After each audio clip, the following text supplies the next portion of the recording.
ఎప్పుడైతే ఆంధ్ర కమ్యూనిస్టులు అంటే ఆంధ్రప్రదేశ్లో ఉన్న ఈ మూడు ప్రాంతాలు రాయలసీమ, తెలంగాణ, కోస్తాంధ్ర ప్రాంతంలో సిపిఎం నుంచి విడిపోయిన జిల్లా కమిటీలు చూసినట్టయితే ఆ రోజు మొత్తం రాష్ట్రంలో 14 జిల్లా కమిటీలు సిపిఎంకు ఉండేటివి.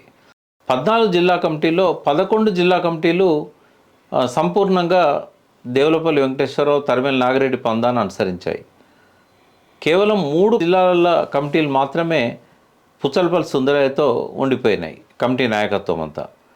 సో ఈ 11 కమిటీలలో దాదాపుగా రాష్ట్రంలోని మార్క్సిస్ట్ పార్టీ సభ్యుల్లో 60% పైగా తరిమెల నాగిరెడ్డి దేవులపల్లి వర్గం వైపు రాగా కేవలం 40% మంది మాత్రమే కార్యకర్తలు సుందరయ్య గారితో సిపిఎంలో మిగిలారు.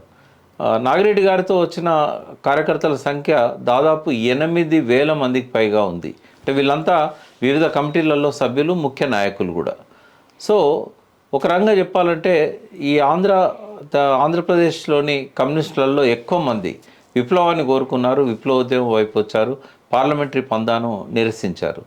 దానికి అనుగుణంగా ఆనాడు అసెంబ్లీలో, ఆంధ్రప్రదేశ్ అసెంబ్లీలో తరిమెల నాగిరెడ్డి గారు ప్రతిపక్ష నాయకునిగా ఉండేవారు. ముఖ్యమైన నాయకుడు, సిపిఎం నుంచి ఎన్నికైన కొద్ది మందిలో ఆయనే ఆ నాయకత్వం వహించేవారు.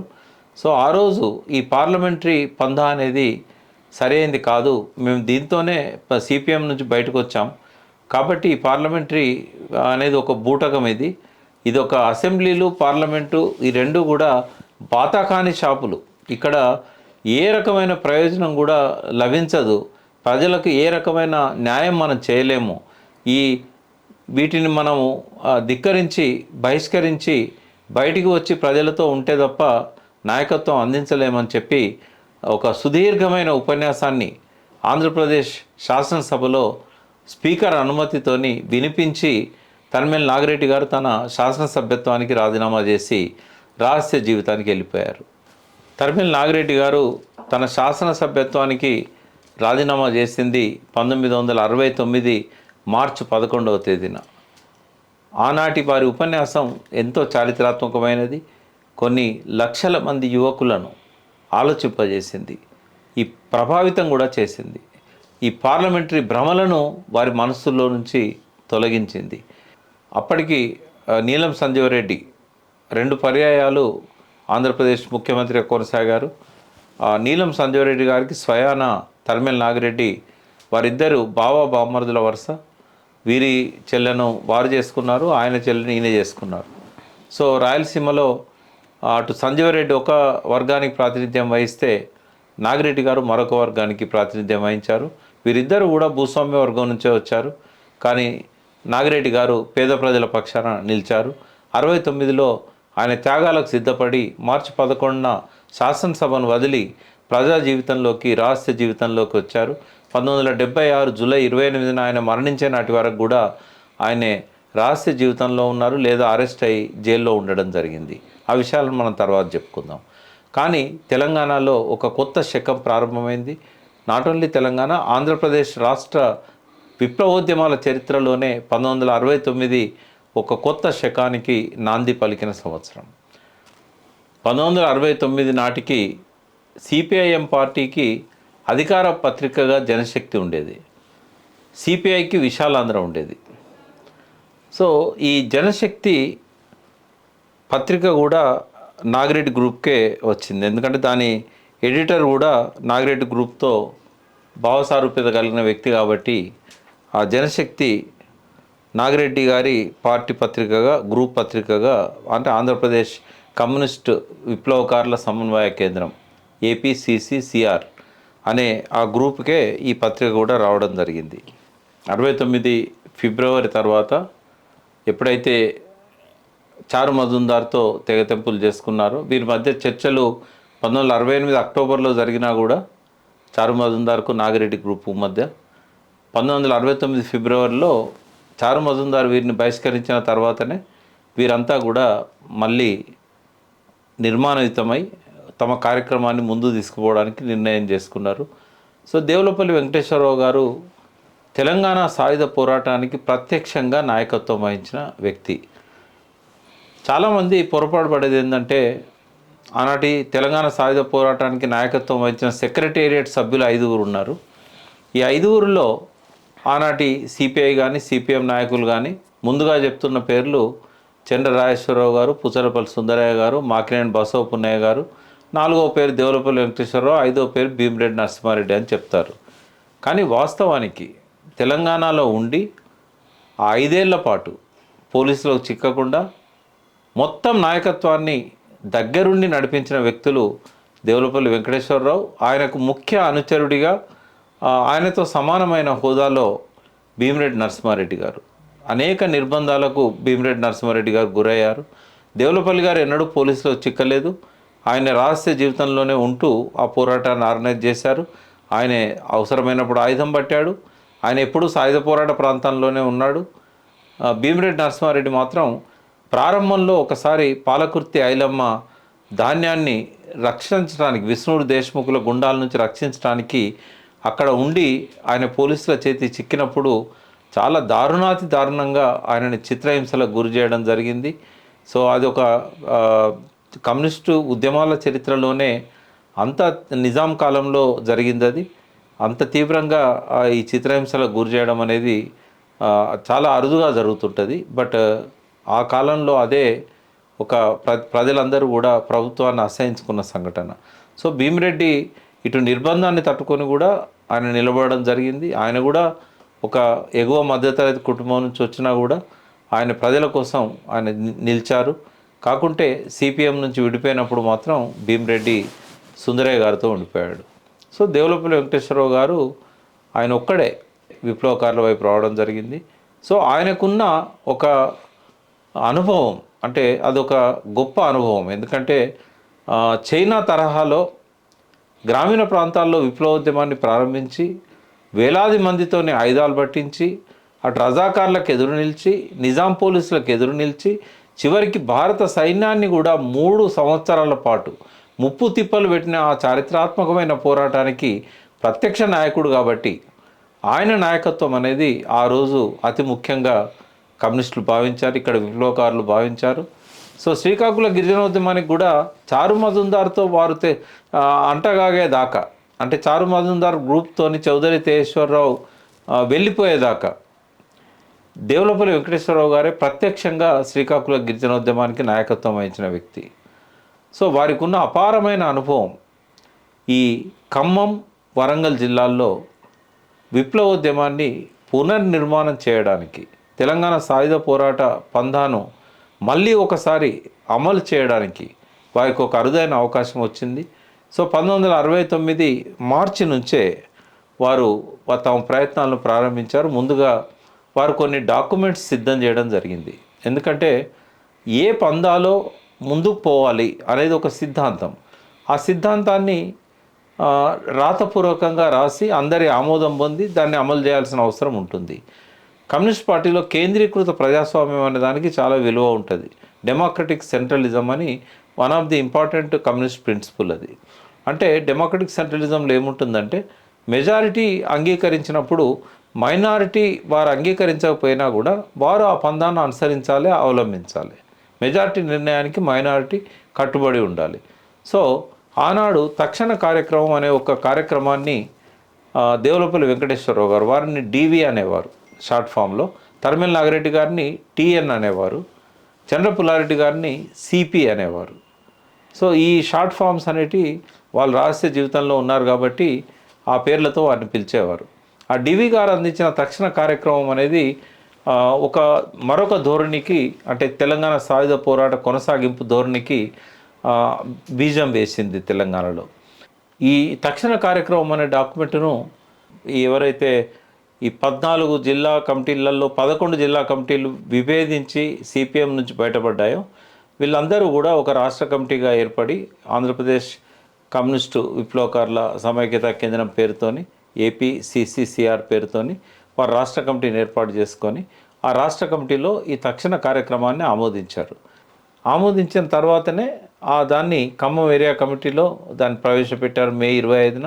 ఈ ఖమ్మం ఏరియా కమిటీ మే 25, 1969 సమావేశమై డివి గారు రాసిన తక్షణ కార్యక్రమాన్ని చర్చించి వారు అమలు చేయాలని ఒక నిర్ణయానికి రావడం జరిగింది. ఆ అంటే రాబోయే వర్షాకాలము ఆగస్టు నెల దాకా ఎటువంటి కార్యక్రమాలు తీసుకోవాలి, ప్రజలను ప్రజాయుద్ధ పందాకు అంతిమంగా సన్నద్ధం చేసే క్రమంలో ఎటువంటి కార్యక్రమం తీసుకోవాలి. అందులో ప్రధానంగా ఫారెస్ట్ భూములపైన కేంద్రీకరించారు. అటవీ ప్రాంతాలలో గిరిజనులకు పోడు వ్యవసాయం అనేది ప్రధానం. వారికి సొంత భూములు లేవు.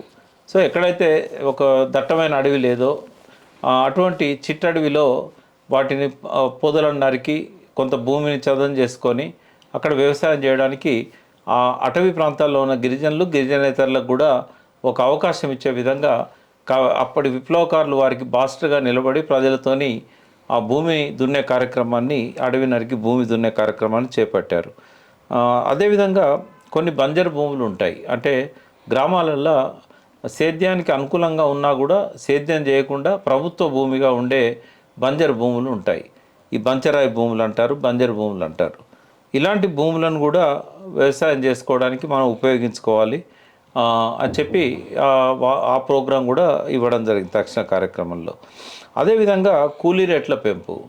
అప్పుడు ఈ వేసవి కాలంలో తునికాకు అంటే బీడీలు చేయడానికి ఏదైతే ఆకు వాడతారో ఆ తునికాకు ఎక్కువగా ఖమ్మం, ఈ వరంగల్, ఇటు బస్తరు, ఛత్తీస్గఢ్ ప్రాంతంలో ఎక్కువగా గిరిజనులు, గిరిజనేతర కూలీలు సేకరించేవారు. కాంట్రాక్టర్స్ పట్టణాల్లో ఉండి అక్కడ వాళ్ళ మనుషులను పెట్టి ఈ బీడీ ఆకు సేకరణ చేసేవారు.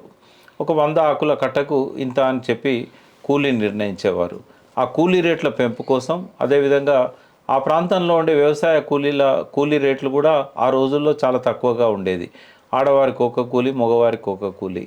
ఆ కూలీ కూడా చాలా వాళ్ళ నిత్యం వాళ్ళు కూలీ చేస్తున్నా కూడా వాళ్ళ జీవితాలు గడిచే విధంగా ఉండకపోయేది. అక్కడున్న రైతులు, అది భూస్వాములు తక్కువ కూలీతో పని చేయించుకుంటున్న విషయాన్ని గమనించి విప్లవకారుల కార్యక్రమాన్ని తీసుకోవడం జరిగింది. అదేవిధంగా అటవీ సంపద మీద ఫారెస్ట్ అధికారులు ఎప్పుడు పెత్తనం చేసేవారు. సో ప్రజలు స్వేచ్ఛగా అనుభవించాలి, అడవిని ఇంతకాలం కాపాడుకుంటూ వచ్చింది గిరిజనులు, ఆ ప్రాంతంలో ఉన్న ఆదివాసీలు. దీని మీద ఫారెస్ట్ వల్ల పెత్తనం ఏంది? సో అటవీ సంపదను ప్రజలు స్వేచ్ఛగా అనుభవించడానికి అటవీ ఉత్పత్తుల సేకరణ కానీ, అడవిలో దొరికే రకరకాల పండ్లు, తర్వాత ఉసిరి ఇట్లాంటివి కావచ్చు, దుంపలు కావచ్చు, ఇవన్నీ స్వేచ్ఛగా ఆ ప్రజలు అనుభవించాలి, సేకరించడానికి ఎటువంటి నిషేధం ఉండకూడదు అని చెప్పి ప్రజలకు ఆ స్వేచ్ఛను ఇవ్వడం కోసం బాసటగా నిలిచారు ఆనాటి విప్లవకారులు. అదేవిధంగా ఇంకొక విప్లవాత్మకమైన కార్యక్రమం ఏంటంటే, తినడానికి ప్రజలకు తిండి లేక కరువుతో మాడుతున్నప్పుడు భూస్వాములు వారి ఇంట్లో పెద్ద పెద్ద గుమ్ములు అంటారు తెలంగాణలో, గరిసెలు అని ఆంధ్రలో అంటారు. ఈ గుమ్ములలో పెద్ద ఎత్తున ధాన్యం నిల్వ చేసుకునేవారు. ఎందుకంటే కొత్త వడ్లకు ధర తక్కువ ఉంటుంది, పాత వడ్లకు ధర ఎక్కువ వస్తుంది. సో 6 నెలలు లేదా సంవత్సరం పాటు వాటిని నిల్వ చేసుకొని ఈ ధాన్యాన్ని మార్కెట్కు పంపి డబ్బులు చేసుకునేవారు. సో అటువంటి భూస్వాముల దగ్గర ఎక్కడైతే నిల్వ ధాన్యం ఉంటుందో ఆ ధాన్యాన్ని కూడా పంచుకొని ప్రజలకు వాళ్ళు అనుభవించుకోవడానికి, అంటే ప్రజలు వాళ్ళ అవసరాలకు భూస్వాముల నిల్వ ధాన్యాన్ని కూడా తెచ్చుకోవచ్చు అని చెప్పి అదొక పిలుపు ఇవ్వడం జరిగింది. అదేవిధంగా ఈ రకమైన మిలిటెంట్ కార్యక్రమాల ద్వారా ప్రజలను చైతన్యవంతులను చేస్తూ మిలిటెంట్స్గా మారుస్తూ అంతిమంగా వారిని గెరిల్లా సైనికులుగా తీర్చిదిద్దడం, భారతదేశ విప్లవానికి వారు రేపు సైనికులుగా ఉండే విధంగా అన్ని రకాలుగా సాయుధ శిక్షణ ఇవ్వడం, ఇది ప్రజాయుద్ధ పందాల్లో భాగంగా ఉండేది. ప్రధానంగా ఎక్కడైతే ఫారెస్ట్ అధికారులు గిరిజనుల మీద, ఆదివాసీల మీద పెత్తనం చేస్తున్నారో వారిని అటవీ ప్రాంతాలకు రాకుండా నిలువరించడం, అడవులో ఉన్న వాళ్ళను బయటికి వెళ్ళగొట్టడం, భయాన్నో నయాన్నో. అదేవిధంగా గ్రామసీమలలో ఈ పటేల్ పటవారీలు కానీ అక్కడున్న రికార్డ్స్, అంటే రెవెన్యూ రికార్డ్స్ ఏవైతే ఉన్నాయో ఒక్కొక్కరికి 100 ఎకరాల మీద పట్టాలు ఉండేది. వారు ఎప్పుడు ఆ భూమి మీదకి రారు, పేరు మాత్రం వాళ్ళది ఉంటుంది, పట్టాదారులు. నిజాం కాలంలో ఊర్లు ఈ దేశ్ముఖులకు, తర్వాత కొంతమంది జాగీర్దారులకు నిజాం ఇచ్చేవాడు. సో అందులో బ్రాహ్మణులకు కూడా చాలా భూములు, వాళ్ళకు అగ్రహారాలు అనేటి ఆంధ్రలో అన్నా కూడా తెలంగాణలో అగ్రహారం అనకపోయినా చాలా గ్రామాల మీద పెత్తనము ఈ కొంతమంది బ్రాహ్మణులకు ఉండేది, కరణాలకు ఉండేది. సో వారు ఆ భూములన్నీ వారి పేరు మీద ఉన్నాయి కాబట్టి రైతుల నుంచి వారు కౌలు తీసుకునేవారు, పండినా పండకపోయినా రైతులను వేధించేవారు. అట్లాగే కొన్ని గ్రామాల మీద పెత్తనం కూడా ఈ కరణాలకే ఉండేది. వారు పటేల్ పట్వారీలు అక్కడ పరిపాలన చేస్తున్నా కూడా వారి మీద వీరు పెత్తనం చేస్తూ వారి దగ్గర నుంచి డబ్బులు తీసుకునేవారు. ఇంకా పటేల్ పట్వారీలు వీరికి డబ్బులు ఇవ్వడం కోసం రైతుల నుంచి ఇబ్బంది పెట్టి వసూలు చేసేవారు. ఈ పటేల్ పట్వారీల దగ్గర రికార్డ్స్ ఏవైతే ఉన్నాయో అవి వాస్తవాలను ప్రతిబింబించడం లేదు. ఎవడైతే కష్టపడి దున్నుకుంటుండో వాడి పేరు కాకుండా ఎన్నడో నిజాం ఇచ్చిందని చెప్పి పట్టాలు వేరే దొరల పేరు మీద ఉన్నాయనే ఉద్దేశంతో ఈ రికార్డులని తలగబెట్టాలి, రెవెన్యూ రికార్డ్స్ ఉండకూడదు అని చెప్పి అదొక విప్లవాత్మకమైన కార్యక్రమాన్ని కూడా ఆనాటి కమ్యూనిస్టులు తీసుకున్నారు. ఇవన్నీ కూడా అల్టిమేట్గా చెప్పాలంటే ప్రభుత్వ పెత్తనాన్ని ఆ గ్రామాలలో ఆదివాసీ ప్రాంతాలలో లేకుండా చేసి కమ్యూనిస్టుల పెత్తనాన్ని ప్రజల పెత్తనాన్ని ఎస్టాబ్లిష్ చేయడం అనేది అల్టిమేట్గా ఈ తక్షణ కార్యక్రమం యొక్క ఉద్దేశం. సో ఈ కార్యక్రమాన్ని తీసుకొని ప్రజలు దీని పట్ల ఆకర్షితులైనలు సహజంగానే, ఎందుకంటే ఇందులో ఎక్కడ భూస్వాములను చంపే కార్యక్రమం లేదు కాబట్టి ప్రజలు ఈ కార్యక్రమాలలో పాల్గొనడానికి పెద్ద సంఖ్యలో కదిలారు. ప్రధానంగా ఖమ్మం, ములుగు ఏరియాలో అటవీ గ్రామాలలో పెద్ద ఎత్తున ప్రజలు కదలడం, అందులో చాలా గ్రామాలలో ఈ అటవీ అధికారులకు ప్రజలకు ఘర్షణ వాతావరణం ఏర్పడడం, మళ్ళీ పోలీస్ క్యాంపులు పెట్టి ఎవరైతే ఈ కార్యక్రమాల్లో పాల్గొంటున్నారో వాళ్ళని అరెస్ట్ చేసి వాళ్ళ మీద కేసులు పెట్టడం, ఇట్లాంటి కార్యక్రమాలు జరిగినప్పుడు ఇంకా వీళ్ళకు రక్షణగా నిలవడానికి, అంటే కొంత ఆయుధాలు ఉండకపోతే ఈ ప్రజలను మనం కాపాడుకోలేం, సాధించిన విజయాలను కూడా కాపాడుకోలేమని చెప్పి ఎవరిని హత్య చేయడానికి కాకపోయినా ఆత్మరక్షణ కోసం, అదేవిధంగా ప్రజలు సాధించిన విజయాలను పరిరక్షించుకోవడం కోసం తెలంగాణ సాయుధ పోరాట కాలంలో ఎట్లయితే ప్రజల ఆయుధాలతోని వారి సాధించిన విజయాలను కాపాడుకుంటూ ముందుకెళ్లారో, రజాకారుల నుంచి పోలీసుల నుంచి ఆత్మరక్షణ కోసం ఆయుధాలు ఎట్లయితే ఉపయోగించారో, సో ఇక్కడ కూడా వాటి అవసరాన్ని గుర్తించి మొట్టమొదటిసారిగా ములుగు, ఖమ్మం అటవీ ప్రాంతాలలో ఫారెస్ట్ దళాలను చంద్రపుల్లారెడ్డి గారి ప్రత్యక్ష నేతృత్వంలో దేవులపల్లి వెంకటేశ్వరరావు గారు, తరిమెల నాగిరెడ్డి గారు, ఆనాటి రాష్ట్ర కమిటీ ముఖ్యులు కొల్లా వెంకయ్య గారు వీరు వాటికి ఆమోదించారు. దాంతో కొన్ని దళాలు అక్కడ ఏర్పడ్డాయి. మొట్టమొదటి వచ్చిన దళాలలో మనకు సామా అంతిరెడ్డి గారు మొట్టమొదటి దళం అని చెప్పొచ్చు. అట్లాగే పెద్దన్న అని ఇంకొక దళనాయకుడు ఉండేవాడు. తర్వాత తౌటిరెడ్డి భాస్కర్ రెడ్డి గారు, వారు ములుగు వెంకటాపురం గ్రామానికి సంబంధించిన ఆనాటి విద్యావంతుడు. సో సామా అంతిరెడ్డి గారేమో వారి కుటుంబం సూర్యాపేట నుంచి వచ్చి ములుగులో గోవిందరావుపేట సమీపంలో వారు దుంపిల్లగూడెం అనే గ్రామంలో స్థిరపడ్డ వాళ్ళు. సో ఈ ముగ్గురు ప్రత్యక్ష నాయకత్వంలో దళాలు ఏర్పడ్డాయి.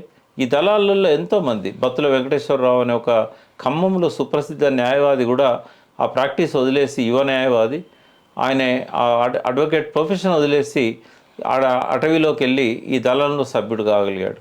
ఆ తర్వాత కొద్ది రోజులకే ఆయనే ఒక గ్రామం నుంచి ప్రయాణం చేస్తున్నప్పుడు పోలీసులు అతన్ని పట్టుకొని కాల్చివేయడం జరిగింది. సో ఇట్లా ఎంతోమంది విద్యావంతులు, యువకులు ఆకర్షించబడ్డారు అప్పుడు ఈ ప్రజల పట్ల ప్రేమతోని, మమకారంతోని, గిరిజనుల మీద జరుగుతున్న అఘాయిత్యాలకు, ప్రభుత్వ ఫారెస్టు అధికారుల యొక్క దుర్మార్గాలకు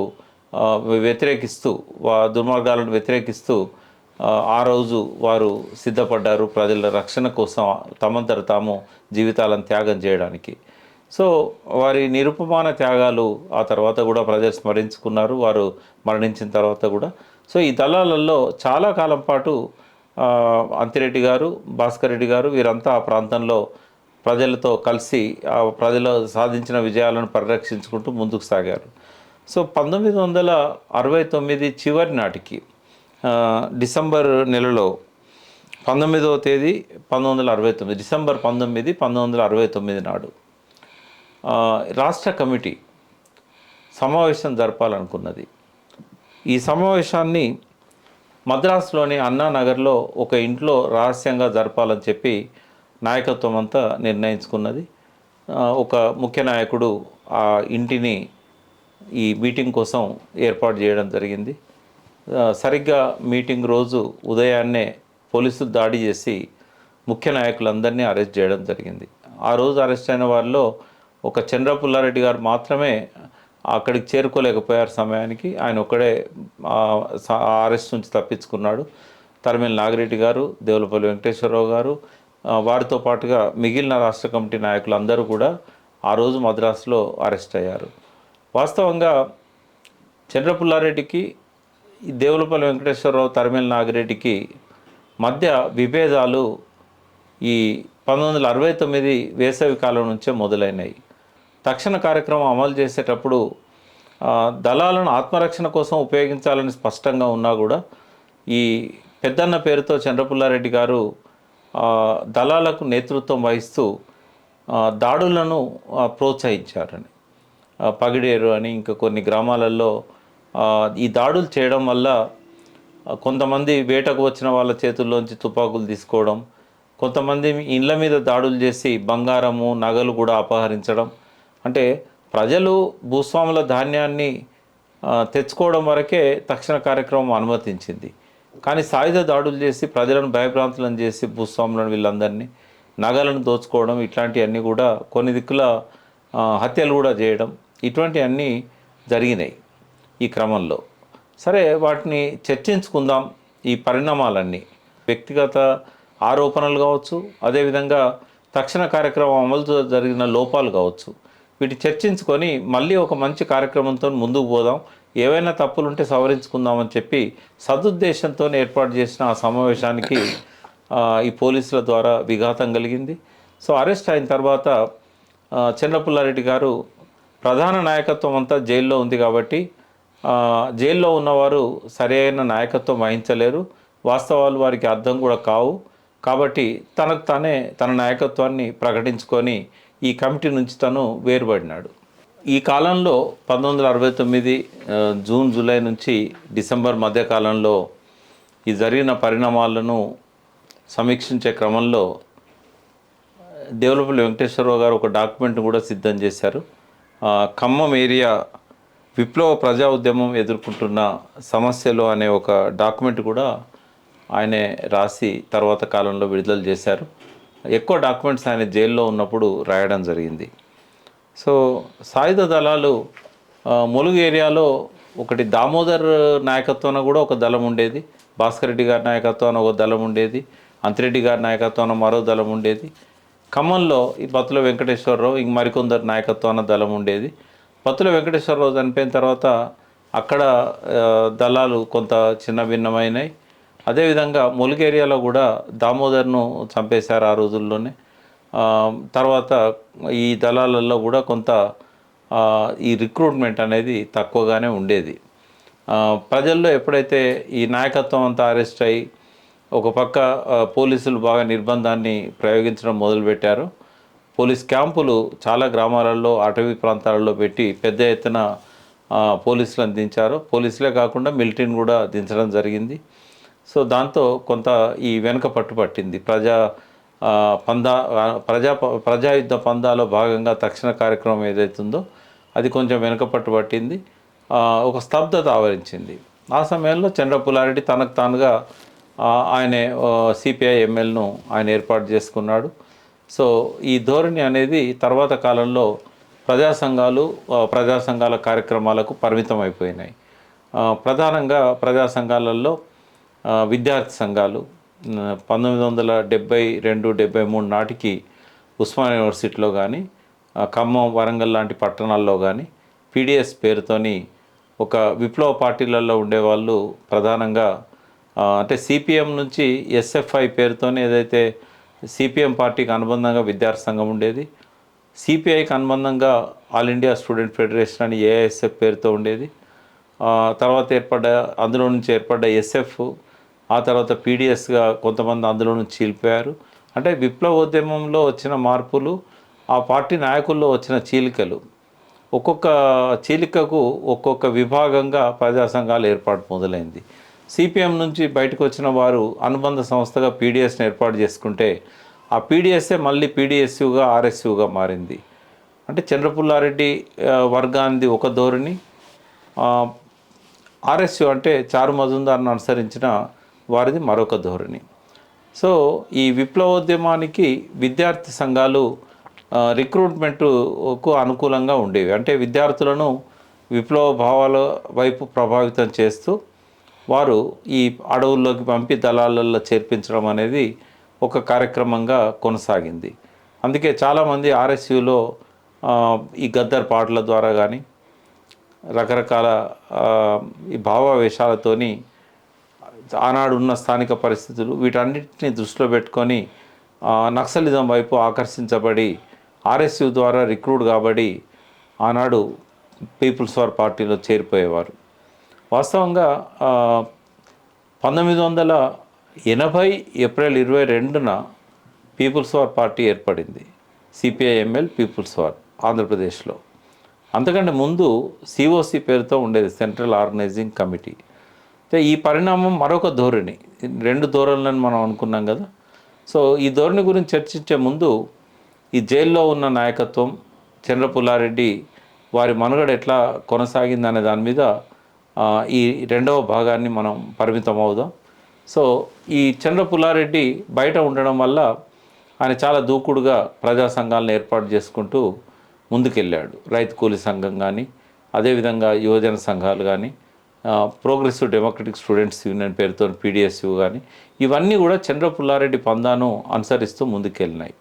సరిగ్గా అదే సమయంలో తెలంగాణ ప్రత్యేక రాష్ట్ర ఉద్యమం కూడా ఎట్లయితే 1969 ఫిబ్రవరి నుంచి సెప్టెంబర్, అక్టోబర్ దాకా ప్రజా యుద్ధ పందాలో భాగంగా చంద్రపుల్లారెడ్డి, దేవులపల్లి వీరు అనుసరించింది విప్లవ పందా ఎట్లయితే ముందుకు సాగిందో, తెలంగాణ ఉద్యమం కూడా సమాంతరంగా విద్యార్థులను ఆకర్షిస్తూ వేల సంఖ్యలో ప్రజలను ఇన్వాల్వ్ చేస్తూ తెలంగాణ రాష్ట్ర ఉద్యమం కూడా అదే తరహాలో ముందుకు సాగింది.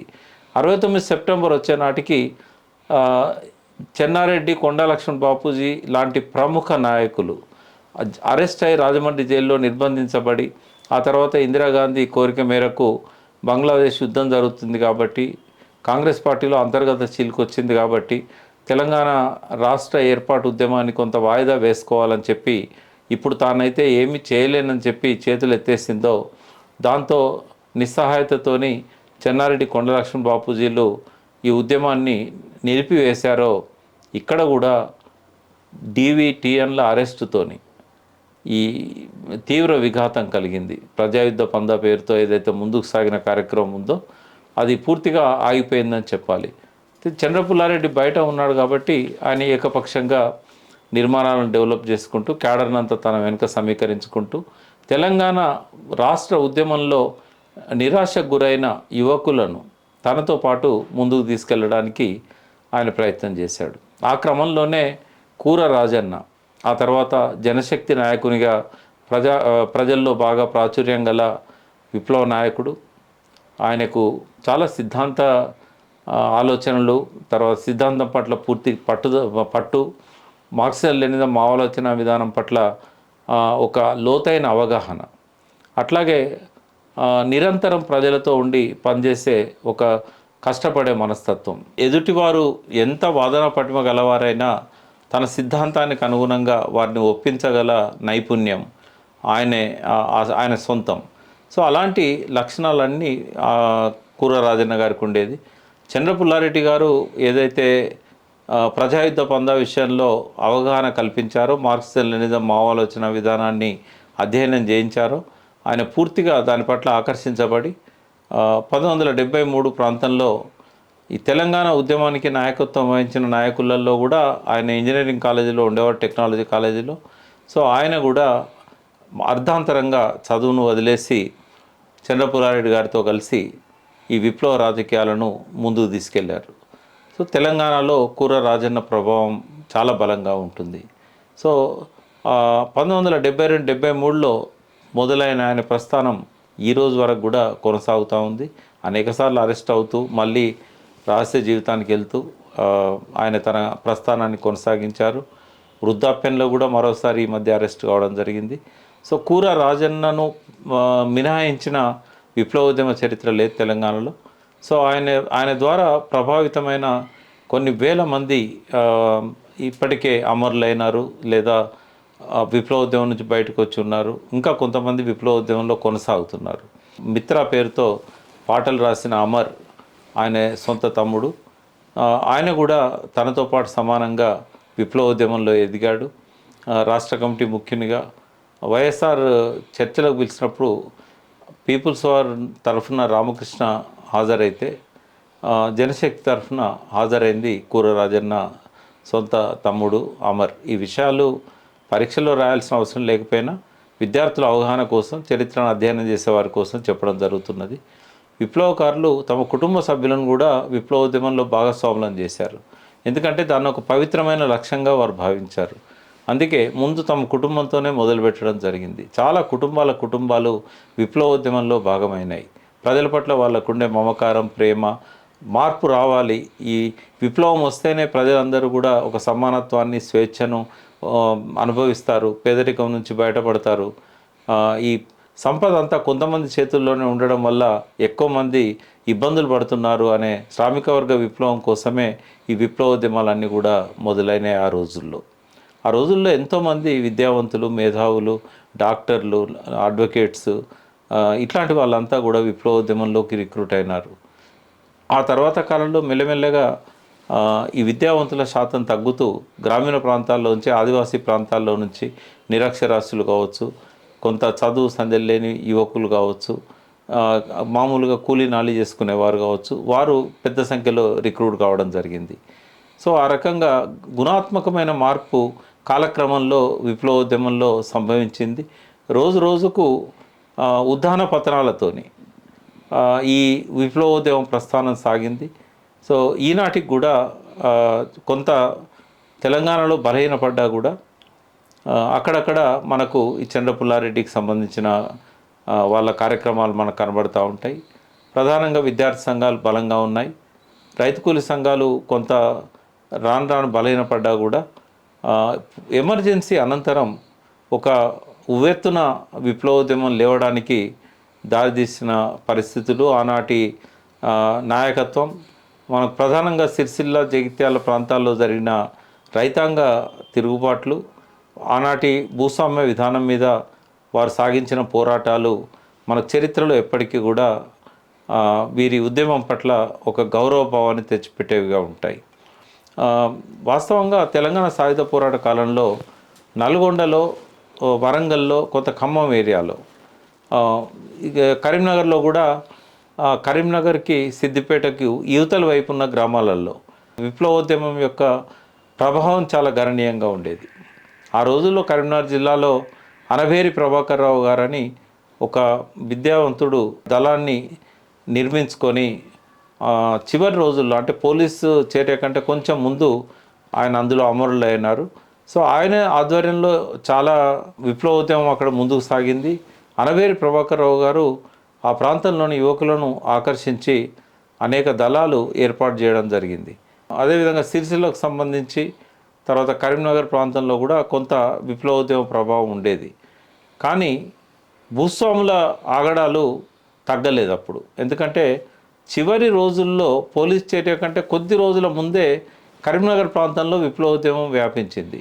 అయితే భూస్వామ్య దోపిడీ ఎక్కడైతే సాయుధ పోరాటం ప్రబలంగా ఉండిందో, నల్గొండ, ఖమ్మం, వరంగల్, కరీంనగర్లోని కొంత ఉత్తర భాగం కావచ్చు, లేదా మనకు తూర్పు భాగం కావచ్చు, అక్కడ మాత్రమే కొంత ఈ ప్రభావం బలంగా ఉండేది.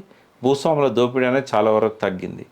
కానీ సిరిసిల్ల వైపు, వేములవాడ వైపు, ఇంకా కొన్ని మెట్పల్లి, ఈ ప్రాంతం అంతా కూడా అప్పుడు విప్లవోద్యమ ప్రభావం దాదాపుగా లేదు. దానివల్ల 1978 నాటి వరకు కూడా ఆ ప్రాంతంలో భూస్వాముల దోపిడీ నిరాటంకంగా కొనసాగుతూ వచ్చింది. ప్రధానంగా అక్కడ వెలమ భూస్వాములు ఉండేవారు. కొన్ని రెడ్డి కుటుంబాలు కూడా బాగా భూమి కలిగి ఉండేవారు. సో ఆ ప్రభావం వల్ల ఎమర్జెన్సీ అనంతరం 1977లో ఇందిరాగాంధీ ఎమర్జెన్సీ ఎత్తేసిన తర్వాత మళ్ళీ ఒకసారి ఆ ప్రాంతంలో విద్యార్థులు గ్రామాలకు తరలండి అనే కార్యక్రమం తీసుకొని, ప్రధానంగా చంద్రపుల్లారెడ్డి వర్గానికి సంబంధించిన వారు ఒకవైపు, అదేవిధంగా పీపుల్స్ వార్ పార్టీకి సంబంధించిన వారు మరొక వైపు, ఆ ఏరియాలో దృష్టి కేంద్రీకరించి ప్రతి గ్రామంలో కూడా వారు ప్రజలను సమీకరించడం మొదలుపెట్టారు. ఆనాడు అక్కడ వెట్టి చాకిరీ అని చెప్పలేం, కానీ చేసే పనికి తక్కువ వేతనం ఇవ్వడం, కూలీలను ఎక్కువ పని చేయించుకొని తక్కువ వేతనం ఇవ్వడం వల్ల వారు అసంతృప్తితో ఉండేవారు.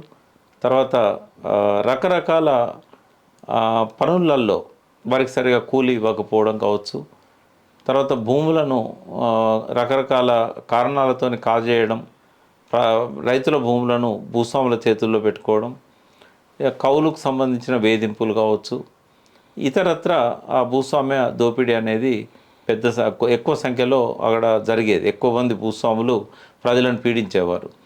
దీన్ని ఆసరా చేసుకొని అక్కడ కొన్ని దళాలు ఏర్పడడం, మైదాన ప్రాంతంలో అయినా కూడా కొంత రక్షణ తీసుకొని దళాలు ఏర్పాటు చేయడం, ఇదంతా కూడా కూర రాజన్న ప్రత్యక్ష నేతృత్వంలో చంద్రపుల్లారెడ్డి వర్గం అక్కడ సిరిసిల్ల ప్రాంతంలో, మెట్పల్లి ప్రాంతంలో ఈ విప్లవోద్యమానికి నాయకత్వం వహించింది.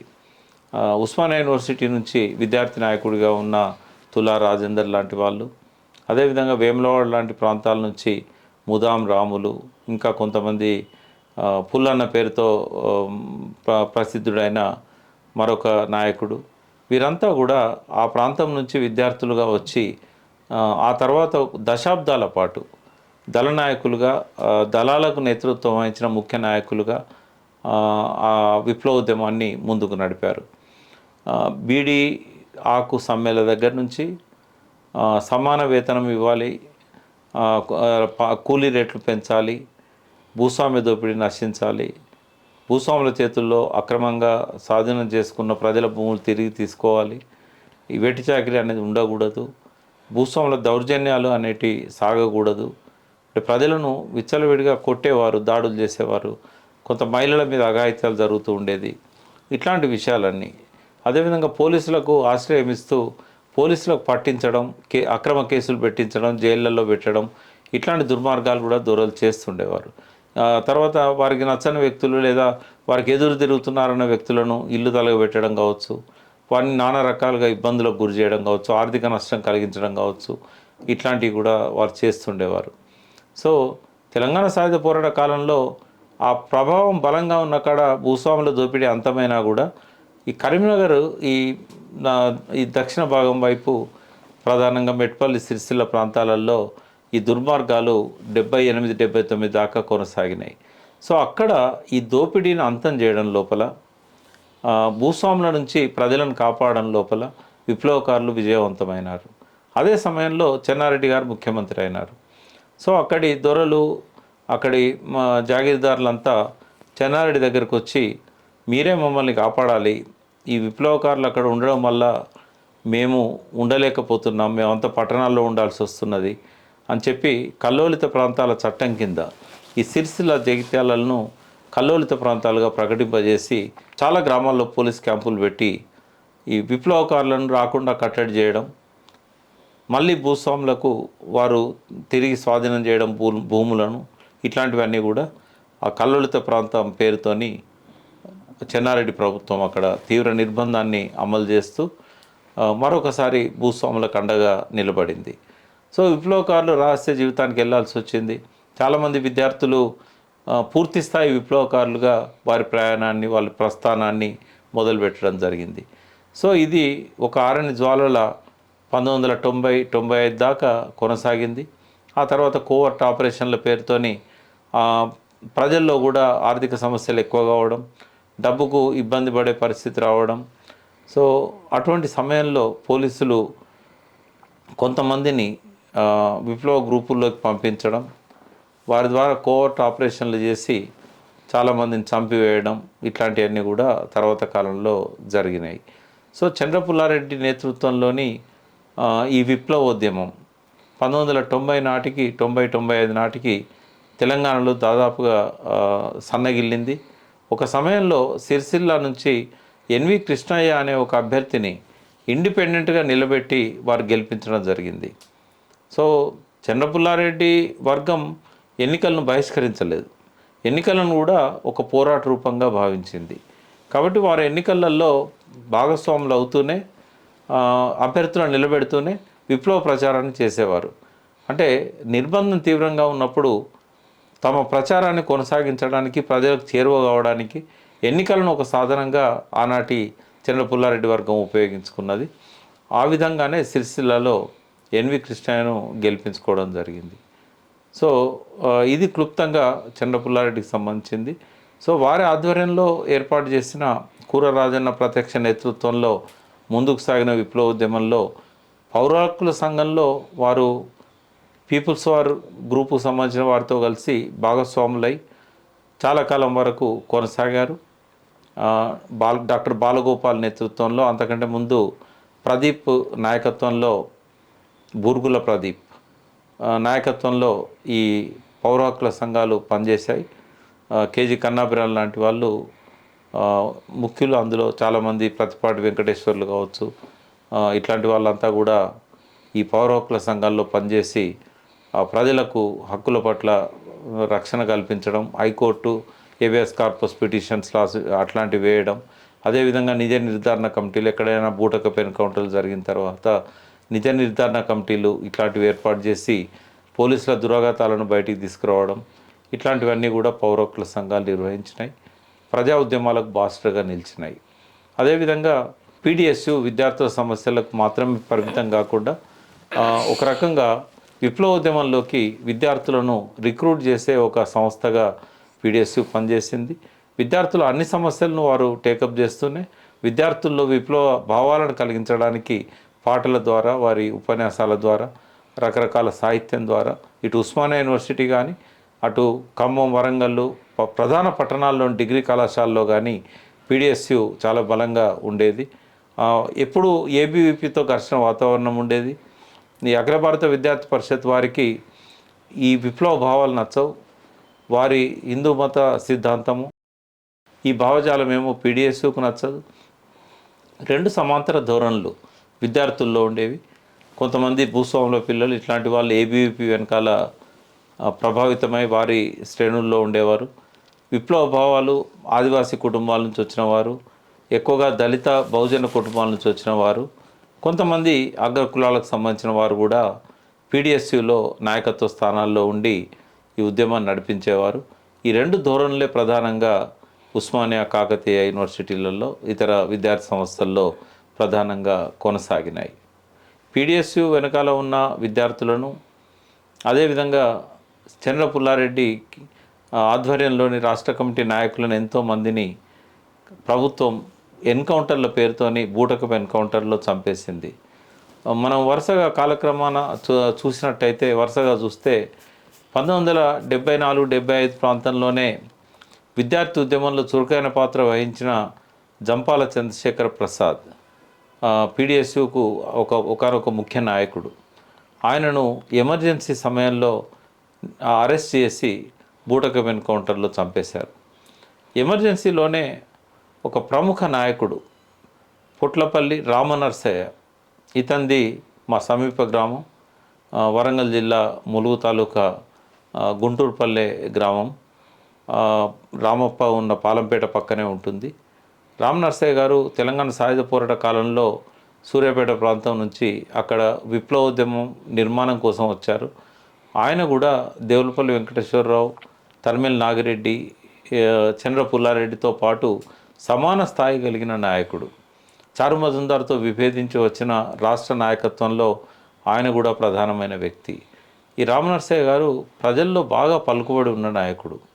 ఆయన ఉన్నాడు కాబట్టే ములుగు ఏరియాలో చంద్ర పుల్లారెడ్డి వర్గం, దేవులపల్లి వర్గం మొట్టమొదటిసారిగా ఈ ములుగు ఏరియా కమిటీని ఏర్పాటు చేసి అటవీ దళాలను అక్కడ తీసుకురావడం జరిగింది.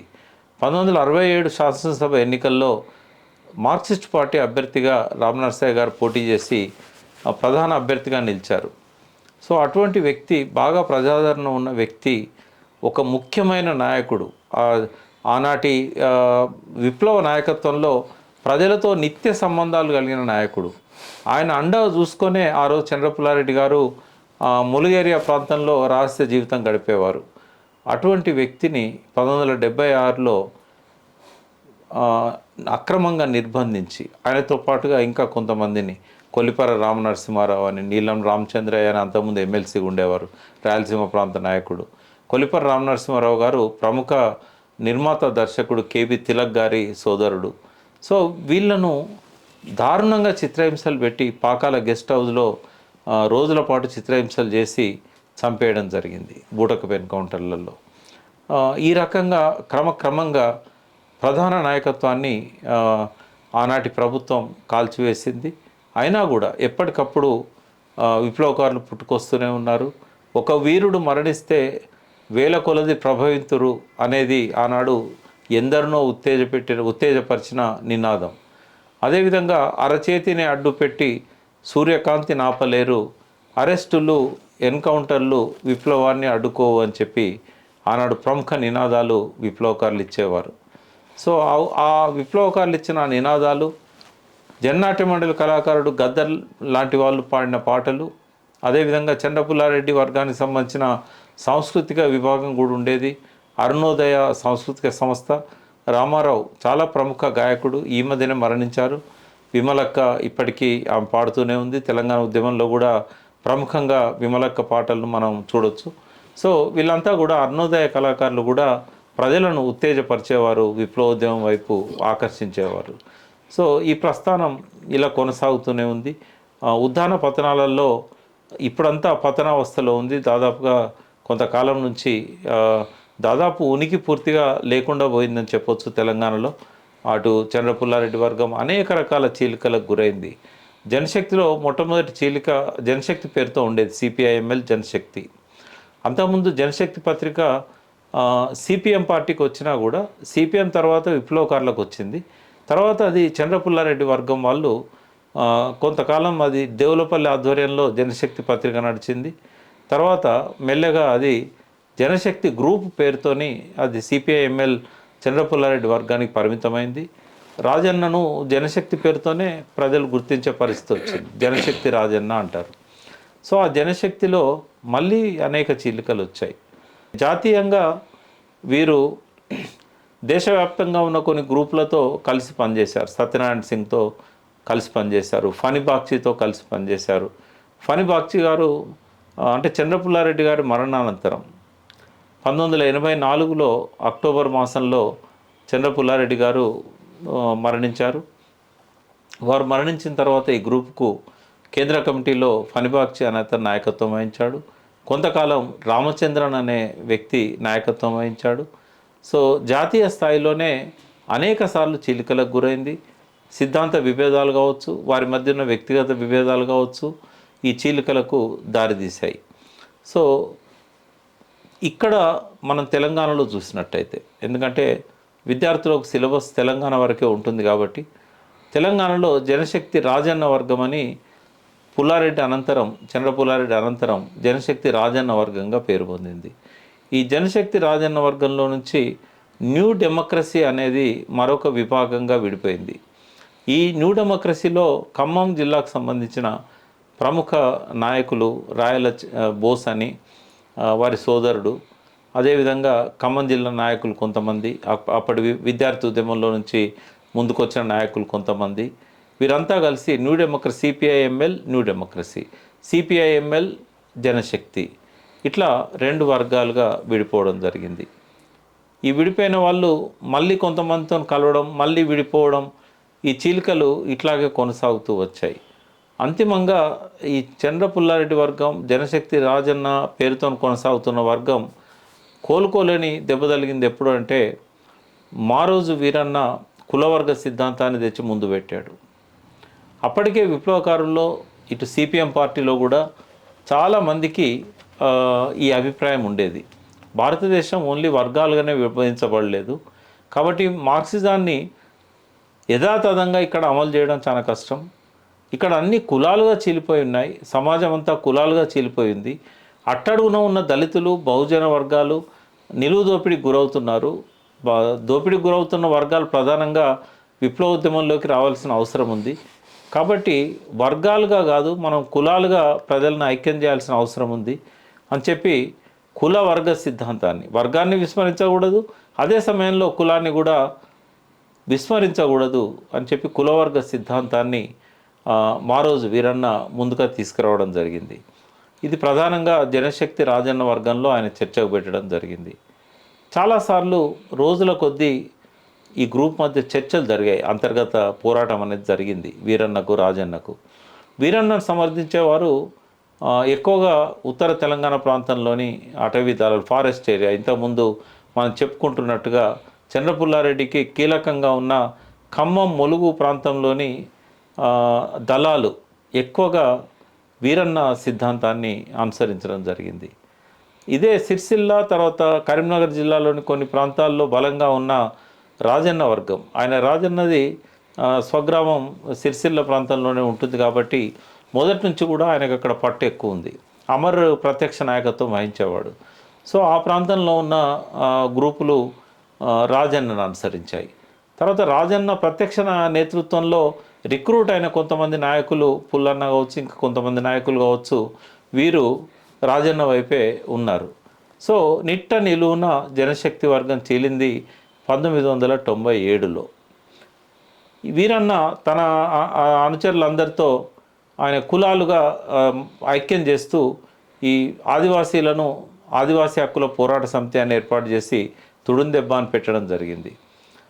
రజకులను చాకలి హక్కుల పోరాట సమితి అని చెప్పి వారిని చాకిరేవు దెబ్బ అనే పేరుతోని రజకులను ఆర్గనైజ్ చేశాడు. గీత పని వాళ్ళను గౌడ జన హక్కుల పోరాట సమితి అని పెట్టి మోకు దెబ్బ, అంటే గౌడ్స్ తాటి చెట్టు ఎక్కేటప్పుడు మోకును ఉపయోగిస్తారు, మోకు దెబ్బ అని చెప్పి వారికి ఆ రకంగా చేశాడు.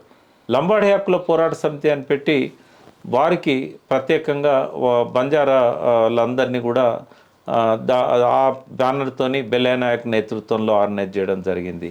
అదేవిధంగా యాదవులను, కుర్మ గొల్లల్ని డోల్ దెబ్బ పేరుతోని వారిని ఆర్గనైజ్ చేయడం జరిగింది.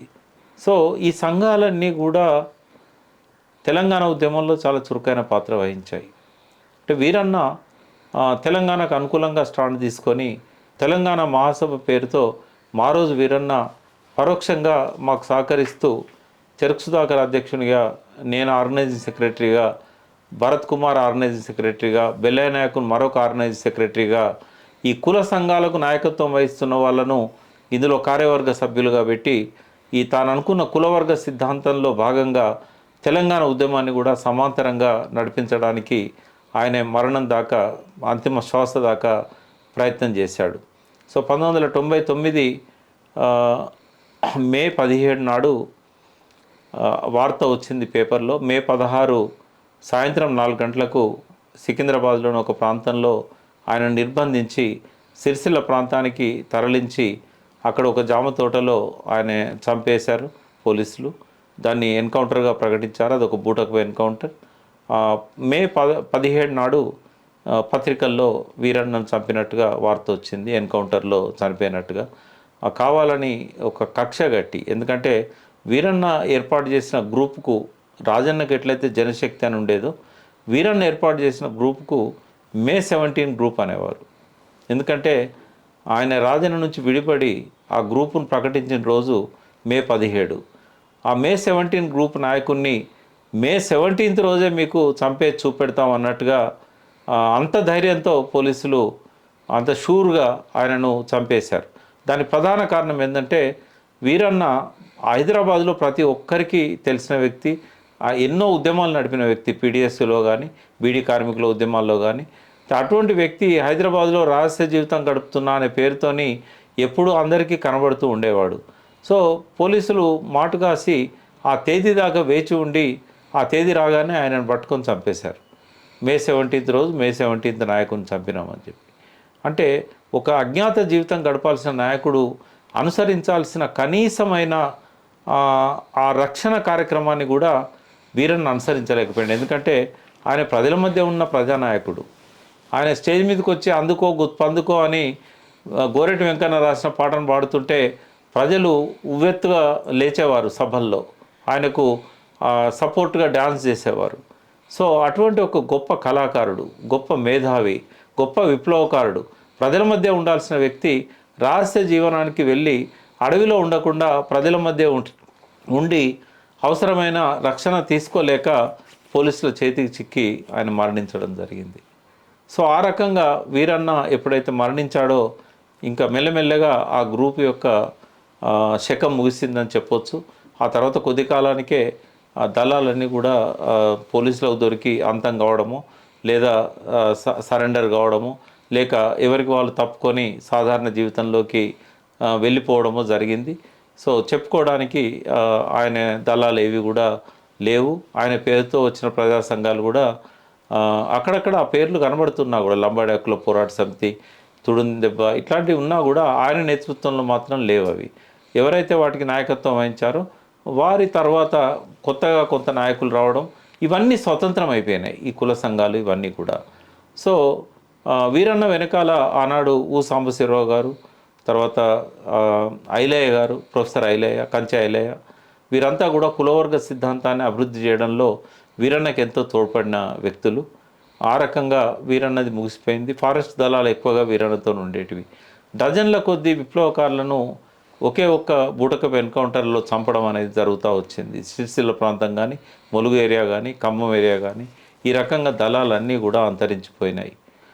అదేవిధంగా రాజన్న వర్గం కూడా దాదాపుగా దళాలన్నీ కొంత సరెండర్ కావడం, కొంతమంది ఎన్కౌంటర్లు చనిపోవడం, ఇట్లా ఈ తెలంగాణలో ఈ చంద్రపుల్లారెడ్డి ప్రారంభించిన విప్లవోద్యమం 1990-95 నాటికి పూర్తిగా అంతమైంది.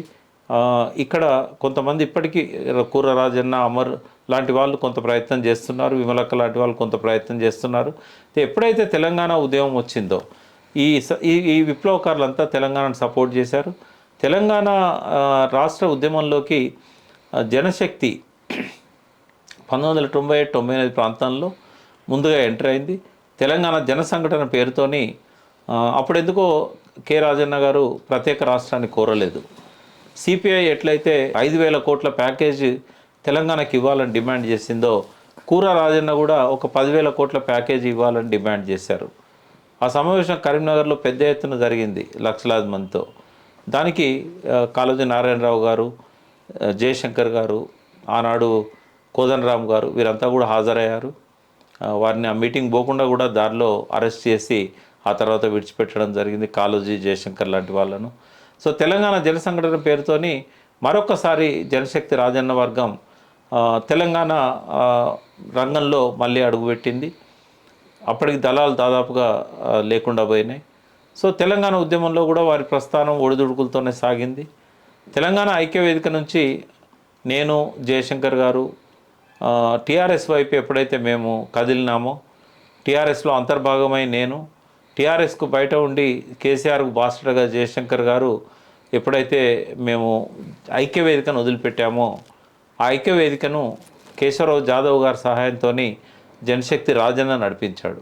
విమలక్కను, బండు శోభారాణిని, హనుమాన్లు మరొక ప్రముఖ నాయకుడు, తెలంగాణ నాయకుడు, ఆయన నేతృత్వంలో తెలంగాణ ఐక్యవేదికను ఆర్గనైజ్ చేయడం జరిగింది. ఐక్యవేదిక తెలంగాణ కోసం ప్రారంభంలో కొంత పనిచేసింది. తర్వాత క్రమంగా శోభారాణి ఎప్పుడైతే టీఆర్ఎస్లోకి వచ్చి ఆమె రాష్ట్ర మహిళా అధ్యక్షురాలైందో ఐక్యవేదిక కూడా కార్యక్రమాలు లేకుండా పోయినాయి. కేశవరావు జాదవ్ గారు ఎవరు ముందుకొస్తే వాళ్ళతో పనిచేసుకుంటూ తన ఆఖరి శ్వాస దాకా తెలంగాణ కోసం నిలబడ్డాడు. సో ఈ రకంగా విప్లవకారుల ప్రస్థానం ప్రధాన ధోరణిగా ఉన్న చంద్రపుల్లారెడ్డి వర్గ కార్యక్రమాలు ఈ రకంగా ముందుకు సాగినాయి. అరెస్ట్ అయిన దేవులపల్లి వెంకటేశ్వరరావు, తరిమెల నాగిరెడ్డి వారి ప్రస్థానాన్ని ఎలా కొనసాగించారు అంటే తెలంగాణ ప్రాంతంలో ఉన్న ప్రధాన ధోరణులలో వీరిద్దరిది కలిపి ఒక ధోరణి కిందనే చూడాలి మొదట్లో. కానీ తర్వాత సిద్ధాంత విభేదాలతో, వ్యక్తిగత విభేదాలతోని చంద్రపుల్లారెడ్డి డివిటిఎన్ నుంచి వేరుపడ్డ తర్వాత ఇందులో కూడా 2 ధోరణులు వచ్చాయి.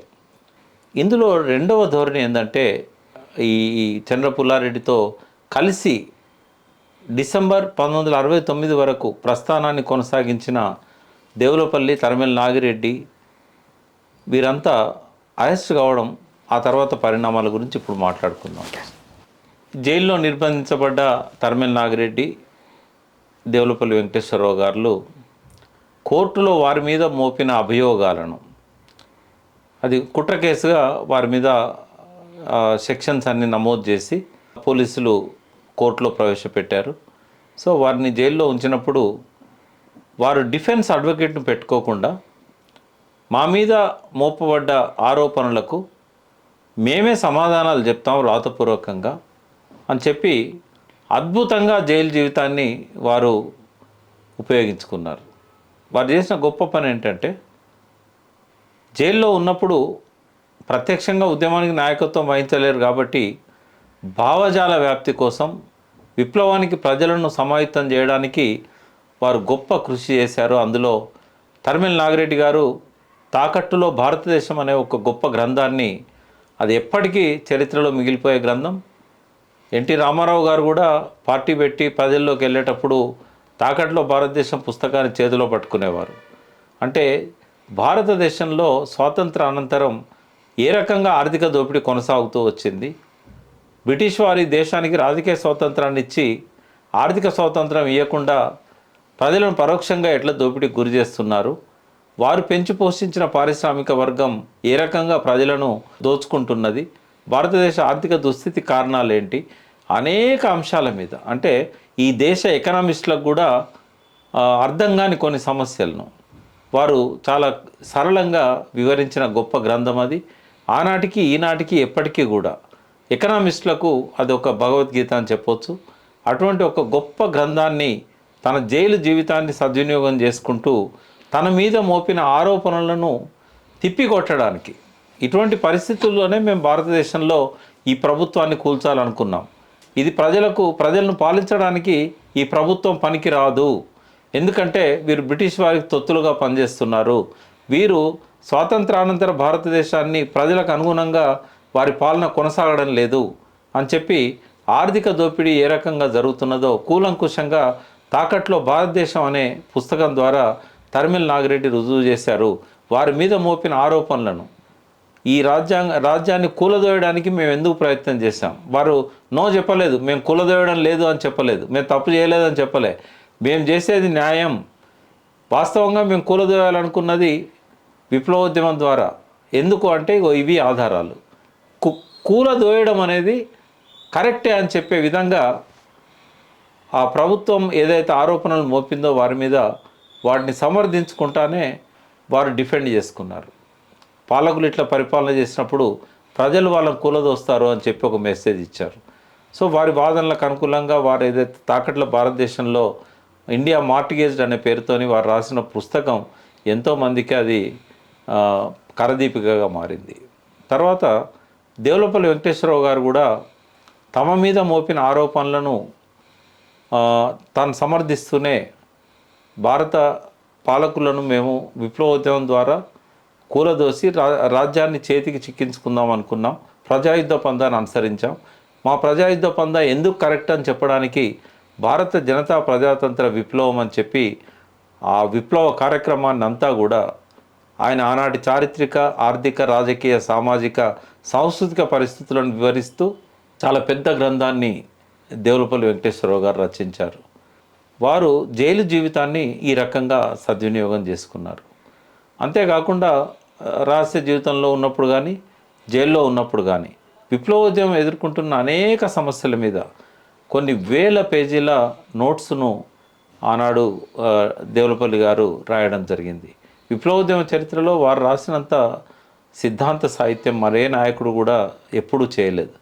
సో 49లో కానీ, తర్వాత 69 తర్వాత వచ్చిన ఉద్యమాల్లో కానీ మావో ఆలోచన విధానాన్ని, మార్క్సిజం లెనినిజం విధానాన్ని భారతదేశ పరిస్థితులకు అన్వయించి ఒక గొప్ప సిద్ధాంతాన్ని, ఆచరణాత్మకమైన కార్యక్రమాన్ని ఇచ్చిన వాళ్ళల్లో దేవులపల్లి వెంకటేశ్వరరావు గారే మొదటివాడు, చివరివాడు. ఆయన రాసిన సాహిత్యం అంతా కూడా అనేక సంపుటాలుగా ఇవాళ ప్రజలకు అందుబాటులో ఉంది. విప్లవోద్యమాల చరిత్రను అర్థం చేసుకోవడానికి ఆ దేవులపల్లి గారి పుస్తకాలు చదివితే చాలా ప్రయోజనం ఉంటుంది. పరిశోధకులకు కానీ, చరిత్ర అధ్యయనం చేసేవారికి కానీ ఇవి చదవాల్సిన అవసరం కూడా ఉంది. ఈ పుస్తకాలన్నీ పోరు నేల పేరుతోని లక్ష్మారెడ్డి గారు ఇటీవలే మరణించారు. అట్లాగే వెంకటరెడ్డి, సత్యనారాయణ రెడ్డి అనే ఒకప్పటి డివి గారి సహచరులు, వీరంతా ఆ సాహిత్యాన్ని బయటికి తీసుకొని రావడం జరిగింది. అయితే జైలు జీవితంలో ఉండగా వారికి కొంత ఉపశమనం కలిగింది. వారు బెయిల్ మీద బయటకు వచ్చారు 1972 ఆ ప్రాంతంలో. బయటకు వచ్చిన తర్వాత వారు ప్రజా సంఘాలను మళ్ళీ ఆర్గనైజ్ చేశారు.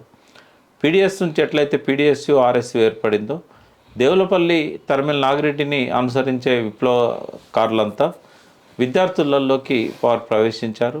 డెమోక్రటిక్ స్టూడెంట్స్ ఆర్గనైజేషన్ పేరుతోని వారు ప్రజాతంత్ర విద్యార్థి సంస్థ అని చెప్పి ఒక సంస్థను ఏర్పాటు చేశారు. ఆ సంస్థకు ఒక 4 సంవత్సరాల పాటు నేను కూడా కార్యదర్శిగా పనిచేయడం జరిగింది. జంట నగరాల కార్యదర్శిగా, రాష్ట్ర కార్యదర్శిగా కూడా పనిచేయడం జరిగింది. సో ఈ ప్రజాతంత్ర విద్యార్థి సంస్థ విద్యార్థులలో శాస్త్రీయ విద్యా విధానం పట్ల, స్వతంత్ర విద్యా విధానం పట్ల ప్రచారం చేసేది. అంటే ఈనాటి విద్య ఏ రకంగా శాస్త్రీయమైనది కాదు, ఇది ఒక ఇండిపెండెంట్ ఎడ్యుకేషన్ కాదు, బ్రిటిష్ వారి మెకాల సిద్ధాంతం అనుకరిస్తున్న విద్యా విధానం ఇది, భారతదేశ నిర్దిష్ట పరిస్థితుల ప్రకారంగా మన విద్యా విధానం ఉండాలి అనేది డిఎస్ఓ ప్రముఖంగా స్లోగన్ ఇచ్చేది. సో ఈ జైలు నుంచి విడుదలైన అనంతరం దళాలనేమి ఏర్పాటు చేయలేదు. ఎందుకంటే దళాలను ఏర్పాటు చేయడం వల్ల ఎటువంటి నష్టం జరిగిందో చంద్రపుల్లారెడ్డి గారి నాయకత్వంలో ఆ దళాలు చేసిన నష్టాలను తెలిసిన వ్యక్తులుగా తరిమేల నాగిరెడ్డి గారు కానీ, దేవులపల్లి గారు కానీ మళ్ళీ దళాలను వారు ఏర్పాటు చేయలేదు.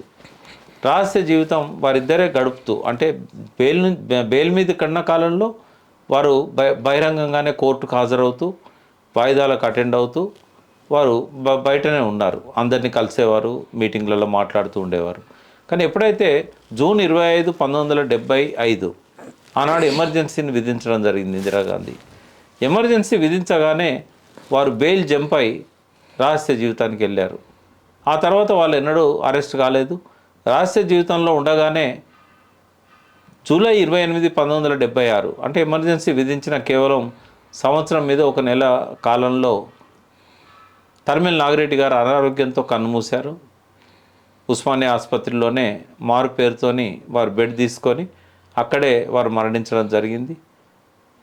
దేవులపల్లి వెంకటేశ్వరరావు గారు 1984 జూలై 11న గుండెపోటుతోని రహస్య జీవితంలోనే వారు మరణించడం జరిగింది.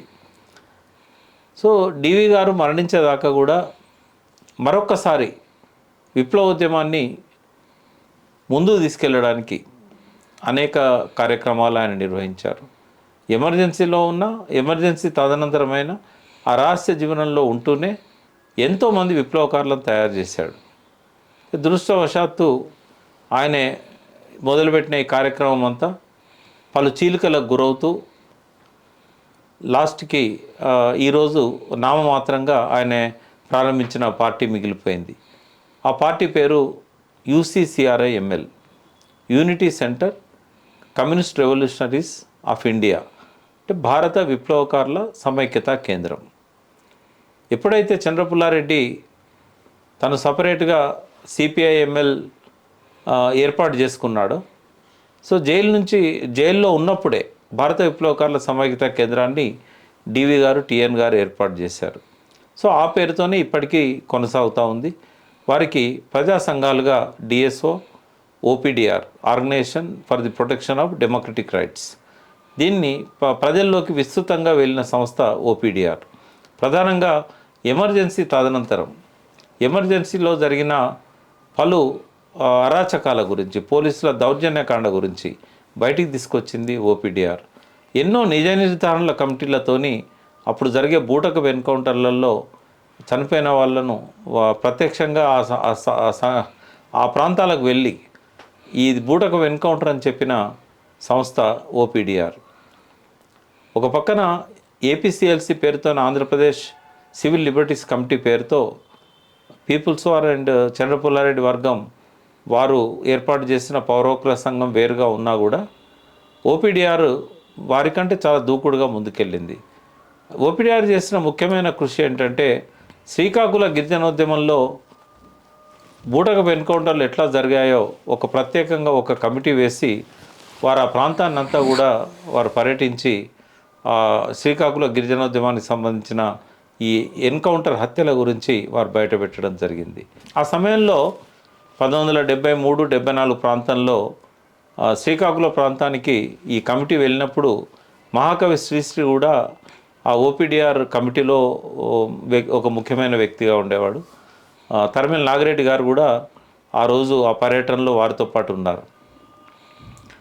తరిమేల నాగిరెడ్డి లాంటి గొప్ప నాయకుడు ఉన్నప్పుడు శ్రీశ్రీ తన ఆ పర్యటన మొత్తం కూడా నేను చాలా పవిత్రంగా ఉన్నాను, ఆయన మామూలుగా శ్రీశ్రీ గారికి ఉండే అలవాట్లేందో అందరికీ తెలుసు, సో ఈ నా జీవితంలో పవిత్రంగా గడిపిన రోజులు తరిమేల నాగిరెడ్డి గారితో ఈ ప్రాంతాన్ని నేను పర్యటించిన రోజులు అని చెప్పుకున్నారు.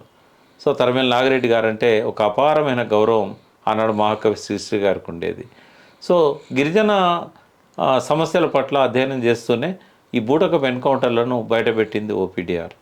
ఓపీడీఆర్ సుప్రీంకోర్టులో, హైకోర్టులో హెబియస్ కార్పస్ పిటిషన్స్ను వేయడం, ప్రజల హక్కులకు రక్షణగా నిలవడం, ఇదంతా కూడా దేవులపల్లి వెంకటేశ్వరరావు గారి పరోక్ష నేతృత్వంలోనే జరిగిందని మనం చూడాల్సిన అవసరం ఉంది. సో ఇప్పటికీ ఓపీడీఆర్, డిఎస్ఓ, యూసీఆర్ఎంఎల్ అనేటివి మనుగడలో ఉన్నా కూడా గ్రామీణ పేదల సంఘం పేరుతో వారు గ్రామాలలో రైతు కూలీలను ఆర్గనైజ్ చేస్తున్నా కూడా ఒక గణనీయమైన గుర్తింపు పొందిన కృషి అనేది మాత్రం జరగడం లేదు. విప్లవోద్యమానికి ప్రజలను సన్నద్ధం చేసే క్రమంలో ఇంకా వారు ప్రారంభంలోనే ఉన్నారని చెప్పాలి. సో ఆనాడు ఏదైతే దేవులపల్లి గారికి, తరిమెల నాగిరెడ్డి గారికి, చంద్ర పుల్లారెడ్డి గారికి ఎంతైతే ఆ సిద్ధాంతం పట్ల కానీ, ఆచరణ పట్ల కానీ, ఆ క్రమశిక్షణ, ఆ కమిట్మెంట్ ఉండేదో ఈనాటి విప్లవకారుల్లో అది లోపించిందనే చెప్పవచ్చు.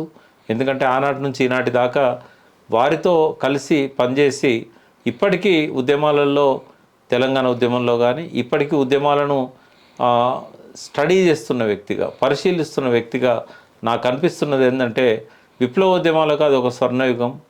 చిలికలు వచ్చినా, ఒకరి మీద ఒకరు ఆరోపణలు చేసుకున్నా, ప్రజల కోసం ప్రాణాలు అర్పించే ఒక ఆనవాయితీకి వారు ఆనాడు నిలబడ్డారు. వారి కమిట్మెంట్ నిరుపమానం. వ్యక్తిగత లోపాలున్నా, ఎన్ని ఆరోపణలున్నా ప్రజల కోసం ప్రాణాలు అర్పించిన తరం అది. ఆ తర్వాత కూడా మరొక తరం కూడా మనం ఆ రకంగానే చూడవచ్చు. కానీ ఇప్పుడు అటువైపు రిక్రూట్మెంట్ జరగకపోవడానికి రెండు కారణాలు ఉన్నాయి. ఒకటి, స్వయంకృత అపరాధంతో ఆ పార్టీలన్నీ అంతం కావడం. రెండవది, ఉన్న నామమాత్రంగా మిగిలిపోయాయి. రెండవ కారణం ఏంటంటే తెలంగాణలో ఒక బలమైన ప్రజా ఉద్యమం, తెలంగాణ రాష్ట్ర ఉద్యమం రూపంలో రావడం వల్ల అసంతృప్తితో ఉన్న ప్రజలు కావచ్చు, విద్యార్థులు కావచ్చు, యువకులు కావచ్చు, అంతా ఇటువైపు రిక్రూట్ అయ్యారు. అందుకే తెలంగాణ రాష్ట్ర ఏర్పాటు ఉద్యమం అనేది ఇది ఒక్కటే తెలంగాణలో మిగిలింది. ఆ తర్వాత తెలంగాణ రాష్ట్రం ఏర్పడ్డ తర్వాత ఎవరికి వాళ్ళు మళ్ళీ ప్రయత్నాలు చేస్తున్నా కూడా ఇప్పటికీ ఎవరు కూడా చెప్పుకోదగ్గ స్థాయిలో పరిణతి సాధించలేదు, ప్రగతిని సాధించలేదు. 1969 డిసెంబర్ 19న మద్రాసులో అరెస్ట్ అయిన ఈ తరిమెల నాగిరెడ్డి, దేవులపల్లి వెంకటేశ్వరరావు, వారి సహచరులు, రాష్ట్ర నాయకత్వం మొత్తం కూడా ఒక చంద్ర పుల్లారెడ్డి గారు తప్ప వీరు అరెస్ట్ అయిన ఆ కేసును నాగిరెడ్డి కుట్ర కేసుగా చరిత్రలో పేరు పొందింది. దాని నాగిరెడ్డి కుట్ర కేసు అంటారు. ఈ కేసు దాదాపు 3 సంవత్సరాల పాటు విచారణ జరిగింది. ఈ విచారణలో ప్రముఖ న్యాయవాది సి వెంకటకృష్ణ వీరికి సహకరించారు. ఎందుకంటే డిఫెన్స్ అడ్వకేట్ను పెట్టుకోకుండా వారే వాదించారు కాబట్టి సి వెంకటకృష్ణ గారు వారికి సహకరిస్తూ వచ్చారు. అదేవిధంగా 1972 ఏప్రిల్ 10, 1972న ఈ కేసులో వీరందరికీ శిక్ష పడింది. 4 సంవత్సరాల శిక్షను కోర్టు విధించింది. స్పెషల్ కోర్టు ఉండే. ఈ 4 సంవత్సరాల శిక్ష నాగిరెడ్డి గారికి, దేవులపల్లికి, వీరందరికీ కూడా 1972 ఏప్రిల్ 10న కోర్టు విధించింది. అయితే ఎందుకంటే వీరు అడ్వకేట్ను పెట్టుకోకుండా ఈ 2 పుస్తకాల ద్వారా వారు అభియోగాలను నిరూపించారు. అంటే మీరు ప్రభుత్వాన్ని కూలదోయడానికి కుట్ర చేశారంటే మేము కుట్ర చేయలేదు, మేము నిజాయితీగానే పనిచేసాం, ఈ ప్రభుత్వాన్ని కూలదోయాల్సిన అవసరం ఉంది అని చెప్పి తాకట్లో భారతదేశం, భారత జనతా ప్రయత్న విప్లవం, ఈ రెండింటి ద్వారా వారి వాదనలు వినిపించారు. అల్టిమేట్గా ఏంటంటే కూలదోయడానికి కుట్ర చేశారు అనేది ప్రభుత్వం మోపినా కూడా కూలదోయడానికి మేము ప్రయత్నించామని వీళ్ళు చెప్పారు. ఇంకా శిక్ష తప్పకుండా పడుతుంది కదా. సో ఆ రకంగా ఈ కోర్టు ఇచ్చిన శిక్ష మీద అప్పీల్ చేసుకున్నారు హైకోర్టుకి. అప్పీల్ చేసుకున్నప్పుడు వీరందరికీ బెయిల్ దొరికింది. బెయిల్ మీద బయటకు వచ్చారు. ఆ తర్వాత ఎమర్జెన్సీలో మళ్ళీ రహస్య జీవనానికి వెళ్ళడం జరిగింది. సో 1972 ఏప్రిల్ 10 నుంచి జూన్ 25, 1975 వరకు ఈ ఇద్దరు నాయకులు కూడా, తరిమెల నాగిరెడ్డి గారు, దేవులపల్లి వెంకటేశ్వరరావు గారు ప్రజా జీవనంలోనే ఉంటూ కోర్టు వాయిదాలకు అవసరమైన వారి సపోర్టును హైకోర్టు అడ్వకేట్కి ఇస్తూ వారు ఎక్కువ కాలం హైదరాబాద్లోనే ఉండడం జరిగింది. ఆ సమయంలో తరిమెల నాగిరెడ్డి గారు ఎక్కువగా ఈ ఇతర రాష్ట్రాలకు వెళ్ళి అక్కడ విప్లవకారులను కూడా ఈ భారత విప్లవకారుల సమైక్యత కేంద్రంలో భాగస్వాములను చేయడానికి ప్రయత్నం చేస్తూ వచ్చారు. తరిమేల నాగిరెడ్డి మరణానంతరం అంటే 1976 జూలై 28లో ఆయన మరణించిన తర్వాత దేవులపల్లి నాయకత్వంలో ఈ భారత విప్లవకారుల సమైక్యత కేంద్రం ముందుకు సాగింది. అయితే ఒక ప్రధానమైన చీలిక ఈ పార్టీలో రావడం జరిగింది. ఆయనతో పాటు కేంద్ర కమిటీలో సభ్యులుగా ఉన్న ఇద్దరు వ్యక్తులు 1980లో ఈ చీలికకు కారణమైనారు. కిషోర్ అని ఆయన ఆనంద్ అని పిలిచేవారు. అదేవిధంగా మరొక అతను మహబూబ్నగర్ జిల్లాకు సంబంధించిన వ్యక్తి ఈ మధ్యన మరణించారు. అతను ఇద్దరు కూడా ఈ దేవులపల్లి వెంకటేశ్వరరావు గారితో విభేదించి ఆంధ్రలో ఉన్న అంటే కోస్తాంధ్ర ప్రాంతంలో ఉన్న కొంతమంది నాయకులను తమ వెంట తీసుకొని వెళ్ళారు. మానన రామారావు గారని ఇంకా కొంతమందిని. సో ఆ రకంగా మొట్టమొదటి చీలిక 1980లో జరిగింది. ఆ చీలిక తర్వాత అన్ని ఆర్గనైజేషన్స్ కూడా వ్యక్తుల పేర్లు పెట్టడం జరిగింది. డివి గ్రూప్ అని, ఓపీడిఆర్ డివి గ్రూపు, ఓపీడిఆర్ అని ఇట్లా నాయకుల పేర్లతోని పిలవడం జరిగింది. సో ఆ సందర్భంగా ఈ జనశక్తి పత్రిక డివి గారికి లేకుండా పోయింది. ఎందుకంటే దాని ఎడిటర్గా అప్పుడున్న మాన రామారావు గారు ఈ ఆనంద్ వాళ్ళతోని చీలిక గ్రూప్ వైపు వెళ్ళిపోయాడు కాబట్టి ఆ పేరు మళ్ళీ వారికి పోయింది. ఆ తర్వాత వారు జనశక్తి రాజన్నతో కలిసి పనిచేయడం మొదలుపెట్టినప్పుడు రాజన్న గ్రూప్ పోయింది. అట్లా జనశక్తి సిపిఐ ఎం నుంచి డివి గ్రూప్కి, డివి గ్రూప్ నుంచి మానన రామారావు ఎడిటర్గా ఉన్నాడు కాబట్టి చీలిక వర్గం వైపు, మళ్ళీ వారు రాజన్నతో పోయారు కాబట్టి ఆ పత్రిక పేరు వారి గ్రూపు జనశక్తి రాజన్నగా ఆ రకంగా దాన్ని జనశక్తి ప్రస్థానం అనేది మనం చూడాలి. పత్రిక పేరుతో ఆ గ్రూప్ను పిలిచేవారు. తర్వాత ఎప్పుడైతే ఈ ఆంధ్ర, వైజాగ్, విజయవాడ, గుంటూరు ఆ ప్రాంతంలో ఉన్నవారంతా డివి గారి నుంచి వేరైనారో డివి గారి గ్రూప్ యొక్క కార్యక్రమాలు ఎక్కువగా దాదాపు 90% తెలంగాణకే పరిమితమైనాయి. ఆయనది కూడా సూర్యాపేట దగ్గర చందుపట్ల గ్రామం. సో ఎక్కువగా తెలంగాణ నాయకులంతా ఆయనతో ఉండిపోయారు ఖమ్మం వరకు. ఈ ఆంధ్రలో ఉన్నవాళ్ళు రకరకాల గ్రూపులతో కలిసి పనిచేస్తూ విడిపోతూ ఇప్పటికీ వారి కార్యక్రమాలను ఆ రకంగానే కొనసాగిస్తున్నారు.